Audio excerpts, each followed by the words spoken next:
Bonjour les permaculteurs. Alors tout d'abord, en ces temps un petit peu particuliers, j'aimerais vous partager quelques images de ce printemps un peu privilégié pour notre environnement. J'espère que ces images vous feront l'effet d'une bouffée d'air et que le fait de savoir que le confinement de la population est profitable au-delà de notre crise sanitaire vous fera du bien. Nous parlerons ensuite de ce fameux badigeon que l'on peut appliquer sur nos arbres pour en prendre soin.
Voilà, vous avez pu voir nos abeilles qui, comme beaucoup, papillonnent gaiement à l'arrivée du printemps. Mais maintenant, revenons à nos moutons. Alors pourquoi badigeonne-t-on le tronc des arbres? Alors la première raison, c'est que dans les pays tropicaux, cela permet de protéger les troncs des brûlures du soleil. Ce qui peut aussi être bénéfique dans le sud de la France, où certains arbres peuvent avoir la moitié du tronc qui meurt côté sud. La principale raison chez nous, c'est de protéger les arbres contre les attaques de certains champignons et de certains insectes xylophages. Il permet aussi de les étouffer quand ceux-ci ont la fâcheuse habitude de se nicher dans l'écorce des troncs. Traditionnellement, on utilise du lait de chaux, que l'on appelle aussi du blanc arboricole. Mais vous trouverez tout un tas d'autres produits que l'on ne manquera pas de vous vendre et qui auront plus ou moins les mêmes propriétés. On dit aussi que ce badigeon permet d'apporter du calcium, tout doucement dans le sol, au fur et à mesure que celui-ci est lavé par la pluie.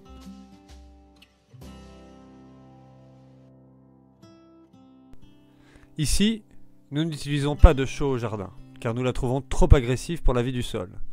Mais il est tout à fait possible de créer son propre badigeon en utilisant des ingrédients plus naturels. Cela permettra, par ses propriétés mécaniques au moins, d'étouffer les larves présentes dans le tronc, mais aussi d'empêcher d'autres insectes de s'installer. Traditionnellement, on mélangeait du sang de bœuf à l'argile car la coagulation du sang permettait d'empêcher l'argile d'être lavée trop vite. On a utilisé ensuite de la bouse de vache, comme en construction naturelle, car la fermentation et les fibres présentes dans la bouse permettent de créer une croûte avec l'argile qui durera assez longtemps et résistera assez bien à la pluie. On y ajoute ensuite, à la place de l'eau, des décoctions de prêle ou d'origan, permettant d'ajouter certains effets supplémentaires au mélange. Comme vous pouvez le voir, ici nous l'utilisons pour soigner des plaies où on voit clairement des traces d'insectes xylophages. Un autre ingrédient dont nous disposons en bonne quantité ici, c'est la cendre de bois, avec laquelle nous pouvons faire un gris arboricole ou un lait de cendre en mélangeant 1,5 litre de cendre pure avec 1 litre d'eau. Le lait de cendre a lui aussi des propriétés alcalinisantes, comme la chaux, mais il est gratuit et disponible en abondance pour ceux qui se chauffent au bois. Mais ici, comme vous avez pu le voir dans d'autres vidéos, nous utilisons beaucoup l'argile, et pour plein de raisons différentes. L'argile a des propriétés bactéricides, antiseptiques et fongicides bien connues. Je vais maintenant vous proposer une recette qui est le résultat d'expériences des années précédentes et qui est inspirée de plusieurs autres recettes. Première chose, une base d'argile, le liant, qui a aussi de nombreuses qualités thérapeutiques comme je l'ai mentionné, et qu'on utilisait pour greffer et pour soigner les plaies des arbres. Deuxième chose, de la cendre pour alcaliniser le mélange et lutter contre les maladies cryptogamiques, un peu comme la chaux. Il se trouve que la cendre sert aussi de charge, comme dans un enduit, et va permettre de solidifier le mélange. Troisième chose, de la bouse de vache, comme dans l'onguent de Saint-Fiacre, qui permet de rajouter des fibres et qui va solidifier le mélange ainsi qu'encourager un processus de fermentation qui lui aussi permettra de rendre le mélange plus résistant à l'eau. Et quatrième chose enfin, quelques gouttes d'huile essentielle d'ail pour ses propriétés insectifuges, perturbateurs des insectes et des bactéries et qui renforcent les défenses des végétaux. On utilise aussi l'huile essentielle d'origan sur nos abricotiers pour lutter contre la moniliose.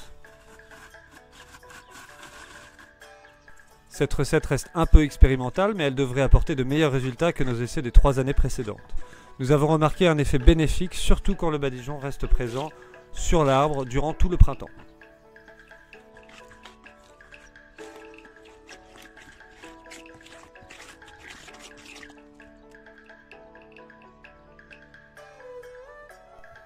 Il est évident que comme pour tout remède ou traitement de ce genre, il faut faire de nombreux essais sur de nombreux sujets différents et sur de nombreuses années.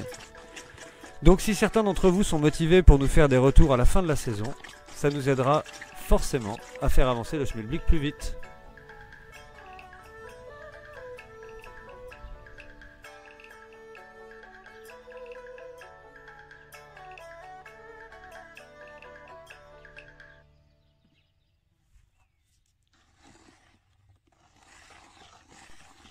N'hésitez pas à vous abonner et à cliquer sur la cloche de notification si vous souhaitez continuer à recevoir de nos nouvelles.